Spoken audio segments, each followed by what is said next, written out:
എല്ലാവർക്കും നമസ്കാരം. Math V ലേണിംഗിലേക്ക് എല്ലാവർക്കും സ്വാഗതം. Assistant engineer instrumentation in universities in Kerala എന്ന് പറഞ്ഞൊരു പരീക്ഷ ഡേറ്റ് വന്നിട്ടുള്ള കാര്യം നിങ്ങൾ അറിഞ്ഞിട്ടുണ്ടാവും.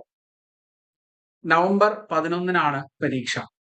ഇനി 2 മാസമാണ് നമ്മുടെ മുമ്പിൽ ഇത് പഠിക്കാനായിട്ടുള്ളത്. അപ്പോൾ അതിന്റെ ഒരു നമ്മുടെ കോഴ്സ് ഡീറ്റെയിൽസുമാണ് നമ്മൾ ഈ ഒരു വീഡിയോയിൽ ഉൾപ്പെടുത്തിയിട്ടുള്ളത്. ഇതിന്റെ സിലബസ് നോക്കുകയാണെങ്കിൽ ചെറുതായിട്ട് മോഡിഫൈഡ് ആയിട്ടുള്ള ഒരു സിലബസ് ആണ് വന്നിട്ടുള്ളത്. അതിൽ നമുക്ക് എഞ്ചിനീയറിംഗ് മാത്തമാറ്റിക്സ് പഠിക്കാനുണ്ട് 5 മാർക്കിന്റെ പോർഷൻ. ഓക്കെ, എഞ്ചിനീയറിംഗ് മാത്തമാറ്റിക്സിൽ linear algebra, calculus, differential equation, analysis of complex variables, probability and statistics, numerical methods. ഇത്രയും ടോപ്പിക് 5 മാർക്കേ ഉള്ളൂ. പക്ഷെ ഇത്രയും ടോപ്പിക്കുകളാണ് നിങ്ങൾക്ക് പഠിക്കാൻ ആയിട്ട് ഉള്ളത്. ഓക്കെ, അപ്പോൾ അത് വളരെ ഡീറ്റെയിൽ ആയിട്ട് പഠിക്കേണ്ട ഒരു ടോപ്പിക്കാണ്. ഒരുപാട് കാര്യങ്ങൾ പഠിക്കാനുണ്ടെങ്കിലും കുറച്ച് ക്വസ്റ്റ്യൻസേ വരുന്നുള്ളൂ എന്നുള്ളതാണ് അതിന്റെ ഒരു പ്രശ്നവും. ഓക്കെ, അപ്പോൾ ഡീറ്റെയിൽ ആയിട്ട് നമുക്കിത് പഠിക്കേണ്ടതുണ്ട്. പിന്നെ അതുപോലെ തന്നെ ഇലക്ട്രോണിക്സിന്റെ ഇൻസ്ട്രുമെന്റേഷന്റെയും ബാക്കി വരുന്ന ടോപ്പിക്കുകൾ ഒരു 10 മൊഡ്യൂളായിട്ട് ഡിസ്ട്രിബ്യൂട്ട് ചെയ്ത് കിടക്കുന്നുണ്ട്. മൊഡ്യൂൾ 2 ഇലക്ട്രിസിറ്റി ആൻഡ് മാഗ്നറ്റിസം ആണ് 5 മാർക്കിന് ചോദിക്കുന്നത്. വളരെ ചെറിയ ഒരു മൊഡ്യൂളാണ്. അതുപോലെ തന്നെ module 3 electrical circuits and machines 10 മാർക്കിന് അത്യാവശ്യം ഡീറ്റെയിൽ ആയിട്ട് പഠിക്കേണ്ടതായിട്ടുള്ള ഒരു മൊഡ്യൂളാണ്.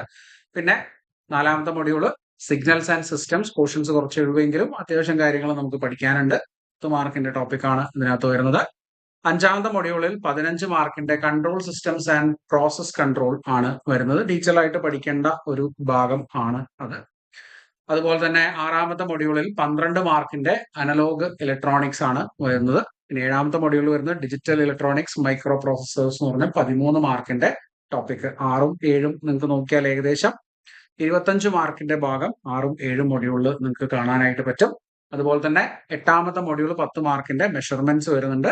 9ാമത്തെ മൊഡ്യൂളിൽ സെൻസേഴ്സ് ആൻഡ് ഇൻഡസ്ട്രിയൽ ഇൻസ്ട്രുമെന്റേഷൻ 15 മാർക്കിന് ഡീറ്റെയിൽ ആയിട്ട് പഠിക്കേണ്ട ഭാഗമാണ്. കമ്മ്യൂണിക്കേഷൻ ആൻഡ് ഒപ്റ്റിക്കൽ ഇൻസ്ട്രുമെന്റേഷൻ ആണ് 10ാമത്തെ മൊഡ്യൂളിൽ. കുറച്ച് ഭാഗമേ ഉള്ളൂ, 5 മാർക്കിന്റെ ടോപ്പിക്കാണ്. പക്ഷെ 5 മാർക്കേ ഉള്ളെങ്കിലും അത്യാവശ്യം ഡീറ്റെയിൽ ആയിട്ട് പഠിക്കാനുണ്ട്. ഇത്രയും കാര്യങ്ങളാണ് സിലബസിനകത്ത് ഇൻക്ലൂഡ് ചെയ്തിട്ടുള്ളത്. ഓക്കെ, ഇനി ഇതിന്റെ ഒരു ഡീറ്റെയിൽ ആയിട്ടുള്ള ക്ലാസ് നമ്മൾ മാത്ത് വി ലേണിംഗിൽ പ്രൊവൈഡ് ചെയ്യുന്നുണ്ട്. നിങ്ങൾക്ക് ജോയിൻ ചെയ്യാം. ലൈവ് ആയിട്ടുള്ളതും അതുപോലെ തന്നെ റെക്കോർഡഡ് ആയിട്ടുള്ള ക്ലാസ്സുകളാണ് നമ്മൾ പ്രൊവൈഡ് ചെയ്യുന്നത്. ഇതിനകത്ത് PDF നോട്ടുകളും അതുപോലെ വീഡിയോ ക്ലാസ്സുകളും മോക്ക് ടെസ്റ്റുകളും എല്ലാം ഇൻക്ലൂഡ് ചെയ്യുന്ന ഒരു ഫുൾ പാക്കേജ് ആണ്. കംപ്ലീറ്റ് എക്സാം പ്രിപ്പറേഷൻ നിങ്ങൾക്ക് ഇവിടെ നടക്കും. അപ്പോൾ ഈ ഒരു കോഴ്സിലേക്ക് ജോയിൻ ചെയ്യാൻ ആഗ്രഹിക്കുന്ന ആളുകൾ നമ്മുടെ കോഴ്സ് ഇപ്പോൾ ബാച്ചിൽ അവൈലബിൾ ആയിട്ടുള്ളത് 3999 രൂപ ഫീസിലാണ്. 3999 രൂപ ഫീസിലാണ് നമ്മുടെ ബാച്ച് ഇപ്പോൾ അവൈലബിൾ ആയിട്ടുള്ളത്. നിങ്ങൾക്ക് ആപ്പിൽ ഡയറക്റ്റ് കയറി പർച്ചേസ് ചെയ്യാം. വളരെ ചെറിയൊരു ഫീസിൽ വളരെ ഡീറ്റെയിൽ ആയിട്ടുള്ള ക്ലാസ്സുകൾ നിങ്ങൾക്ക് ഇപ്പോൾ അവൈലബിൾ ആണ്. ഇപ്പോൾ ജോയിൻ ചെയ്യാൻ ആഗ്രഹിക്കുന്ന ആളുകൾ നമ്മുടെ നമ്പറിൽ നമ്മളെ കോൺടാക്ട് ചെയ്യാം. നമ്മുടെ നമ്പർ ഇവിടെ താഴെ കൊടുത്തേക്കാം. ഈ നമ്പറിൽ കോൺടാക്ട് ചെയ്താൽ നിങ്ങൾക്ക് ഡീറ്റെയിൽസും അതുപോലെ മറ്റുള്ള കാര്യങ്ങളും അറിയാനായിട്ട് പറ്റും. 8943921124 എന്ന് പറഞ്ഞ നമ്മളെ നമ്പറിൽ നിങ്ങൾക്ക് കോൺടാക്ട് ചെയ്യാം. വെറും 3999 രൂപയ്ക്ക് ഈ ഒരു കോഴ്സിൽ നിങ്ങൾക്ക് ജോയിൻ ചെയ്യാനായിട്ട് സാധിക്കും. ഓക്കെ, അപ്പോൾ താങ്ക് യു. അടുത്ത ക്ലാസ്സിൽ നമുക്ക് വീണ്ടും കാണാം.